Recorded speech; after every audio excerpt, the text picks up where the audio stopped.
Alright, so this motor was running great.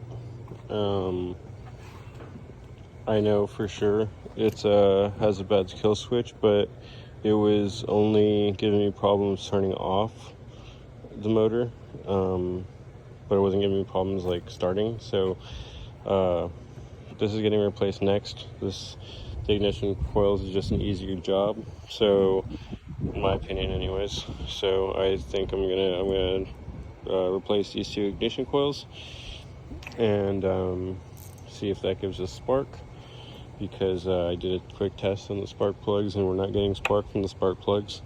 So yeah, let's give it a shot here. The only tools that I believe you'll need is a ratchet and a 3/8 socket for these 4 bolts here, and it looks like that's it. Everything else is just plugs.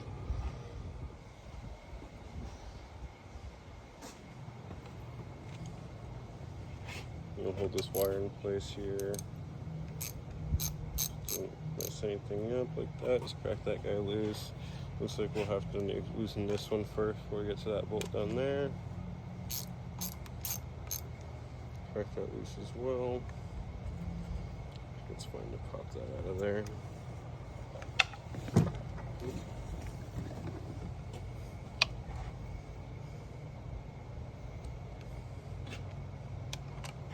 I'm just gonna take this one all the way out. No.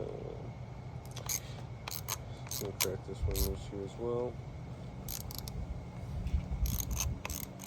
You can hear my ratchets giving me some problems, but this is my closest one, so we're gonna run with it.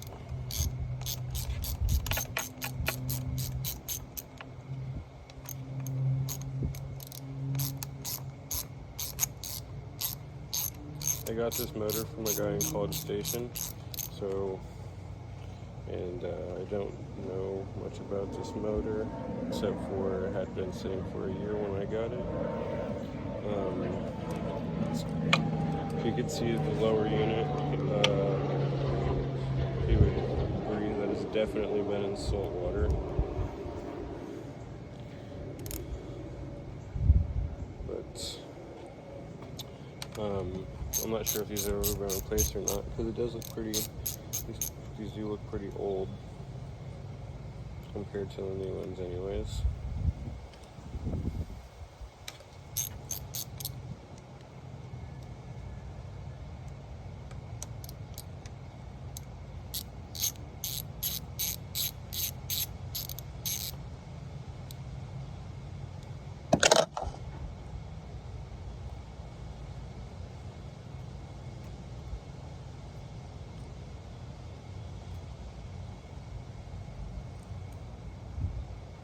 Alright.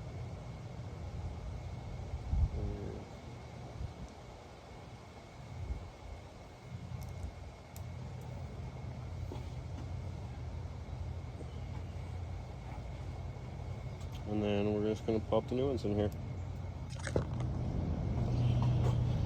The only difference I'm noticing is on the back of the original one, it has this little cork pleat piece. And on the new one, it doesn't have that, but I don't believe that that's affecting anything. I'm going to wait on that.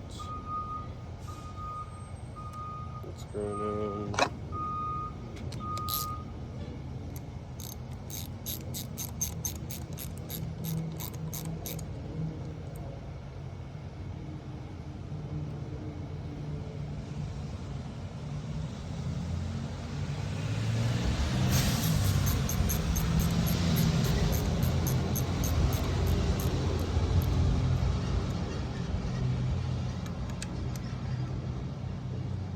I do not know the code spec for this. I am just giving it. It looks like a good is there. So, oh, it's pretty stuck right there too. And That's the little cord piece I'm talking about. That's not on the original one. It was really stuck to the other one, and doesn't seem to be a problem without it. So I guess I'll keep it on hand and put it back on there if I need to, but so far it doesn't seem to be a problem.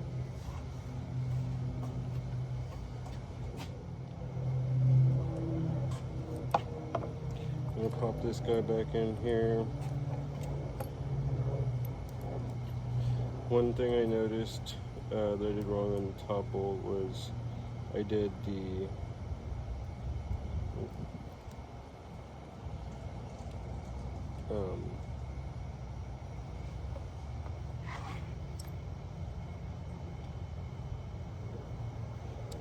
double check here, I'm not cross-threading that.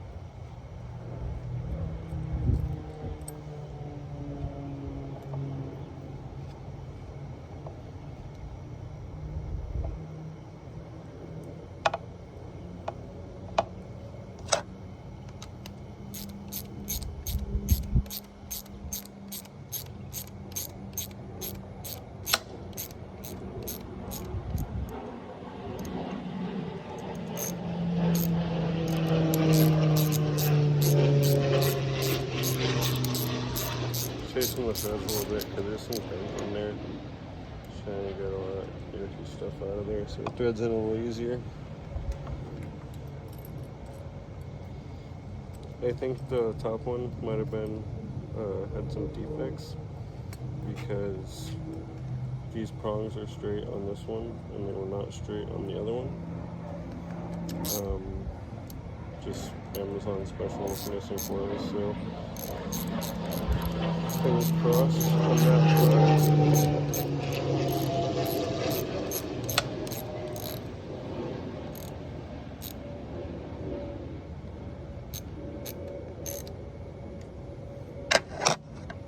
I don't know if I said it already, but one of the things I noticed I did wrong was I put the, on the top one, was I put the washer and then the lock washer instead of the lock washer and then the thumb washer. I'm going to switch that out here, as you can see there. So, from what I understand, it was supposed to be this one, and then this washer on top, and then the bolt goes through that.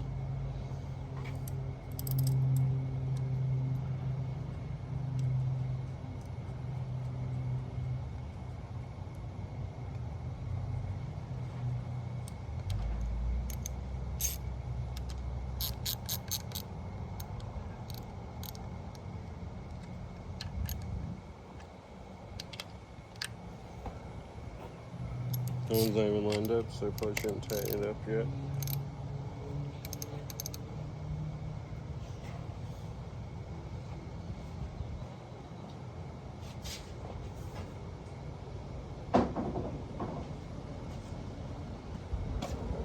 And this bottom one has only the washer.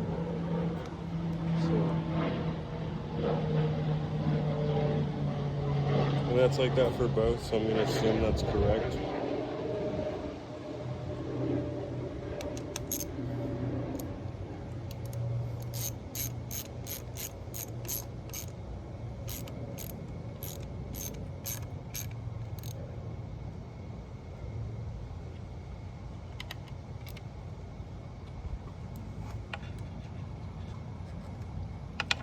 These pieces that like hold the wires in place bend really easy.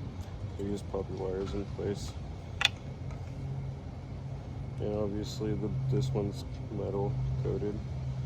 Or well, I guess they're all metal, not metal coated, but coated rubber.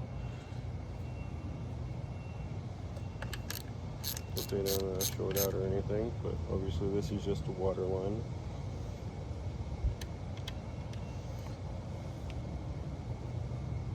Seems like a good spot for it. I don't know. I'm just tying it back up. I know it was a little straighter before, but that seems like to go. Seems more natural.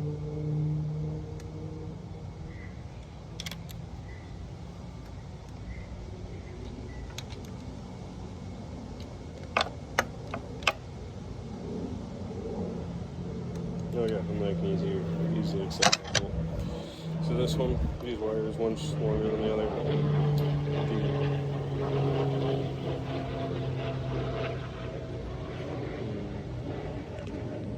So I replaced these two ignition coils and still didn't have spark. So next on the list is going to be the kill switch.